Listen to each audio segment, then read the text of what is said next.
7 अक्टूबर 2023 के बाद इजराइल पर सबसे बड़ा हमला हुआ है।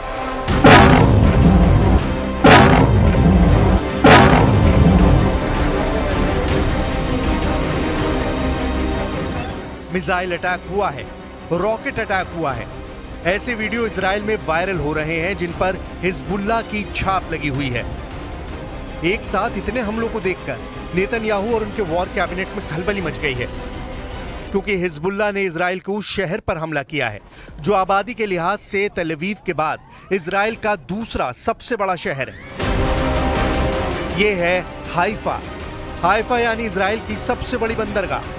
हाइफा मतलब इजराइल का सबसे बड़ा औद्योगिक इलाका। हाइफा मतलब डिफेंस इंडस्ट्री। हाइफा मतलब इजराइल की अर्थव्यवस्था की रीढ़।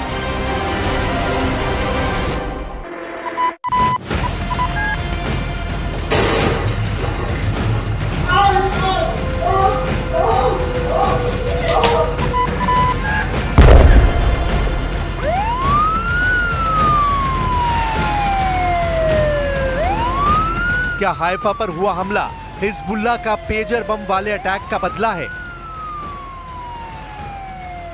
क्या हाइफा को हिलाकर इजराइल को हिजबुल्लाह ने सबसे बड़ी वार्निंग दे दी है? हिजबुल्लाह ने इजराइल के उस अड्डे को टारगेट बनाने का दावा किया है जहां से फाइटर जेट उड़कर लेबनान पर बमबारी कर रहे हैं। हिजबुल्लाह ने अपना बड़ा टारगेट इजराइल रमात डेविड एयरबेस को बनाया है। यह एयरबेस हाइफा से करीब 20 किलोमीटर दक्षिण पूर्व में है। मैप पर देखिए, यहां पर हाइफा है और यहां पर है इजराइल का बहुत ही खास और सीक्रेट रमात एयरबेस। ये दोनों जगह लेबनान बॉर्डर से 70 से 80 किलोमीटर के दायरे में है। रमात एयरबेस पर इजराइल एयरफोर्स के F-16 फाइटर जेट की 3 स्क्वाड्रन तैनात हैं, यानी 50 से ज्यादा F-16 इसी एयरबेस पर तैनात हैं। रमात एयरबेस पर इजराइल की 2 ड्रोन स्क्वाड्रन भी हैं, जिनकी मदद से दक्षिणी लेबनान में बमबारी की जाती है। इस एयरबेस और आसपास के इलाके में हिजबुल्लाह ने 100 से ज्यादा रॉकेट दागे हैं। कुछ रॉकेट हाइफा में किरियात बाइली के इलाके में भी गिरे। यहां पर लगी आग से आप अंदाजा लगाइए कि हिजबुल्लाह की फायर पावर इजराइल के लिए कितनी हानिकारक है। हिजबुल्लाह का दावा है कि उसने फादी 1 और फादी 2 रॉकेट से हमला किया है। यह ऐसा रॉकेट है जिसको पहली बार इस्तेमाल किया गया है। फादी 1 220 मिलीमीटर वाले कैलिबर का रॉकेट है और उसकी रेंज 80 किलोमीटर है, जबकि फादी 2 302 मिलीमीटर कैलिबर का रॉकेट है और इसकी रेंज 105 किलोमीटर बताई जा रही है।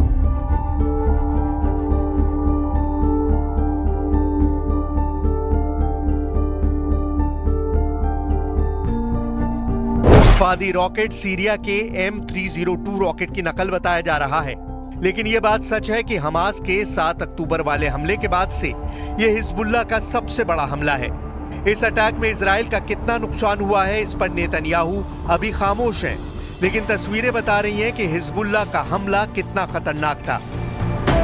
क्या हिजबुल्लाह ने हाइफा पर हमला करके पेजर बम वाले अटैक का बदला ले लिया है? क्या हिजबुल्लाह ने हाइफा को हिलाकर इजराइल को सबसे बड़ी वार्निंग दे दी है? इस वक्त इजराइल में जैसे धारा 144 लागू है। बाहर यानी सड़क और बाजार में 10 लोगों के एक जगह इकट्ठे होने पर पाबंदी लगी है, जबकि घरों या किसी बिल्डिंग के अंदर 100 लोगों को एक जगह होने पर मना किया गया है। हिजबुल्लाह के हमलों के बाद उत्तरी इजराइल में बहुत ज्यादा खौफ है। गोलान की पहाड़ियों पर स्कूल बंद कर दिए गए हैं। गलीली, हाइफा और बेतशीन इलाकों में स्कूल बंद करने का ऑर्डर है। जुलाई 2024 में इस ड्रोन वीडियो को रिलीज करके हिजबुल्लाह ने इजराइल को चौंका दिया था, जब उसके एक ड्रोन ने इजराइल के कई खुफिया ठिकानों की रिकॉर्डिंग की और उसकी पूरी जानकारी बेरूत में हिजबुल्लाह हेडक्वार्टर को भेज दी थी। पूरे इजराइल में इस ड्रोन फुटेज ने कोहराम मचा दिया था।